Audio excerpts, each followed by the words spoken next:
Ever feel like you are just burning through money without even realizing it? Buying things you don't really need just to fill a void, or because shopping makes you feel good for a moment? Well, I was totally there. But then I stopped wasting money, and it honestly changed my life. In today's video, I'm going to share how minimalism helped me rethinking my relationship with money, time, and even my own sense of self. And trust me, it's about more than just spending less. Stick around because I've got some tips and personal stories that might inspire you to rethink how you handle your finances and maybe even your life. Alright, let me take you on a little trip down memory lane. About 10 years ago, I stumbled across the idea of minimalism. You know, that moment when you read something and it's like a light bulb goes off. Yeah, that was me. I was living in a space that felt like a never-ending junk drawer.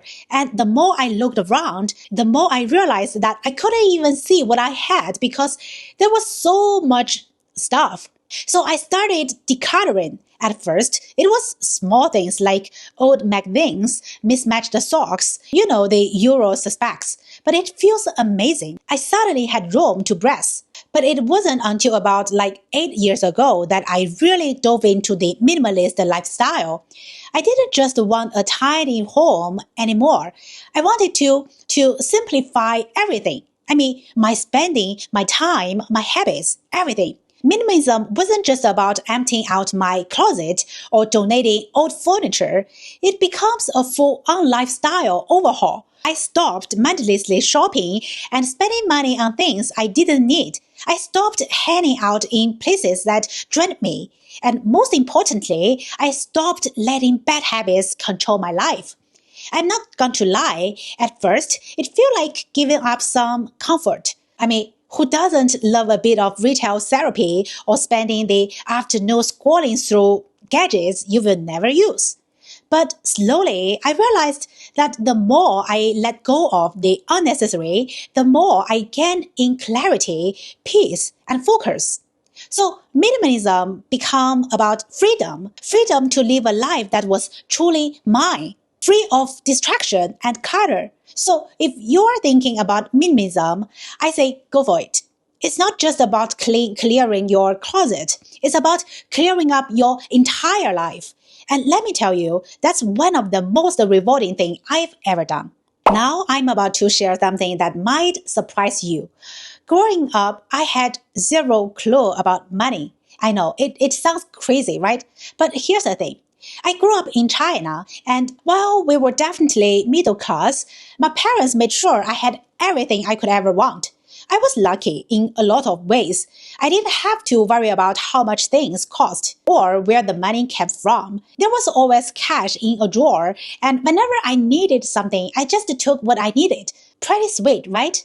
But the problem is I never learned the value of money. I never got the chance to understand that money wasn't just some magical thing that appeared when I needed it. It wasn't until I started living on my own, embracing minimalism and taking control of my finances that I realized every dollar represents a choice. Every time I spend, it's not just a purchase. It's a piece of my time, my energy, and my efforts.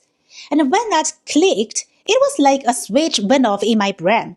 Before I knew it, I started thinking twice about where my money was going.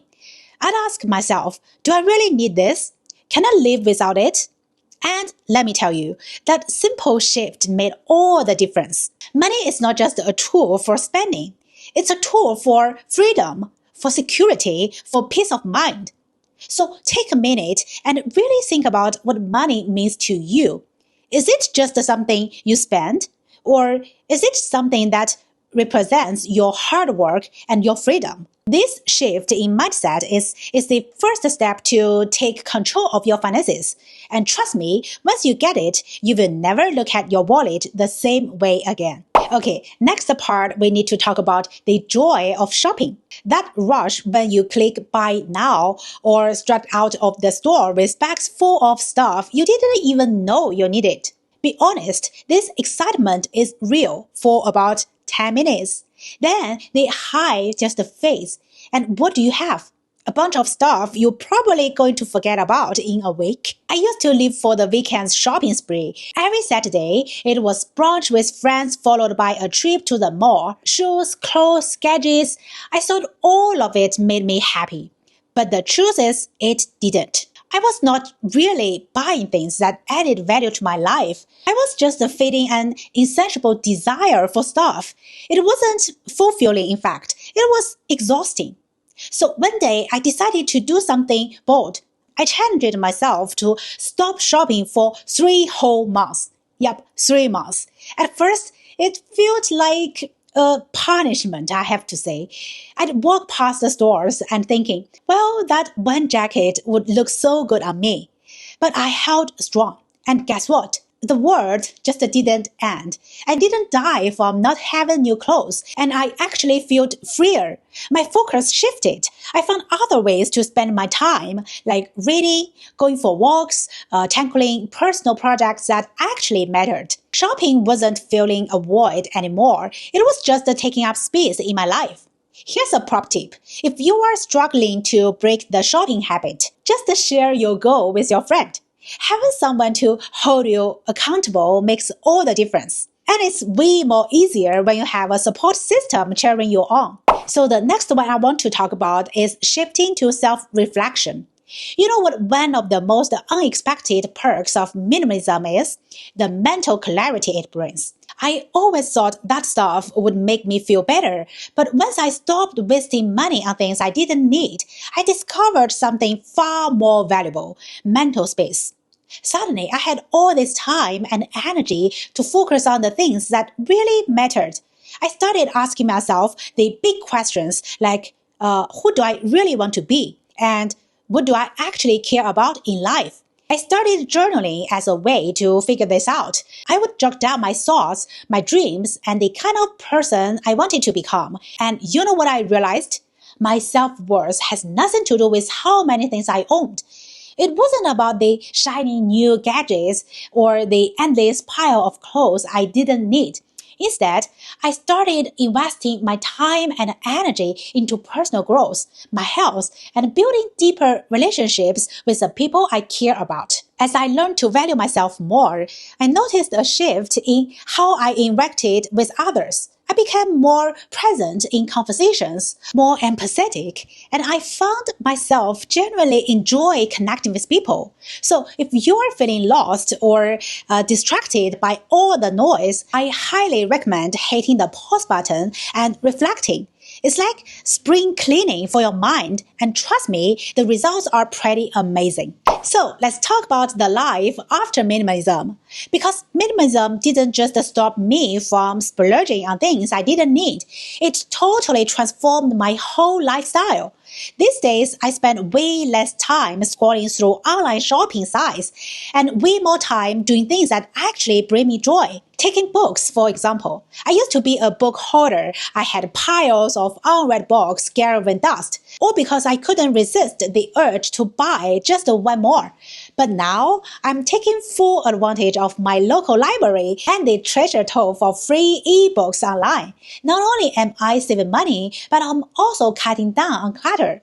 And now I actually get to enjoy the books I've been meaning to read for ages. It's the ultimate win-win. My wardrobe has had a total makeover too. I used to fall for every fast fashion trend, convinced I needed the latest everything. But now, I'm all about quality over quantity. I've got this one jacket that's been with me for like 8 years, and guess what? It still looks amazing. It's like the superhero of my wardrobe, always ready to swoop in and save the day. Next one is travel. Well, travel is another area where minimalism has totally shifted my perspective. I used to dream of luxurious vacations, staying in 5-star hotels, dining at fancy restaurants, and taking pictures for Instagram. Don't get me wrong, those trips are fun, but I realized they were not really the kind of experiences I wanted to have. Now, my idea of a perfect trip is a little simpler. Road trip, camping, and experiencing new places in a more authentic way. There's something so freeing about packaging light and living with just the basics. It's like shedding a layer of stress. The beauty of travel has shifted for me too. It's not about where you stay or how many fancy souvenirs you can buy. It's about the memories you create along the way. I've learned to savor the simple moments, like waking up to the sunrise while camping in the mountains or discovering a hidden gem of a cafe in a small town. These experiences are the ones that stick with you long after the trip ends. They're the ones that make you feel alive. So, if you're thinking about a trip, maybe skip the luxury ones this time. Try something more laid back, more meaningful. You might just discover a whole new way to travel, one that's light on the wallet and heavy on the memories. At the end of the day, stopping the cycle of wasting money was just the beginning. Minimalism has taught me to value the things that truly matter: my relationships, my health, and my inner peace. And the best part is you don't need to buy anything to live a good life. So if this video inspired you to rethink how you spend your money or approach life, let me know in the comments. What's one thing you could cut back on today? I'd love to hear your thoughts. If you enjoyed this video, don't forget to like, subscribe, and hit that notification bell for more content on living simpler and mindfully. Thanks for watching, and I will see you in the next one. Bye!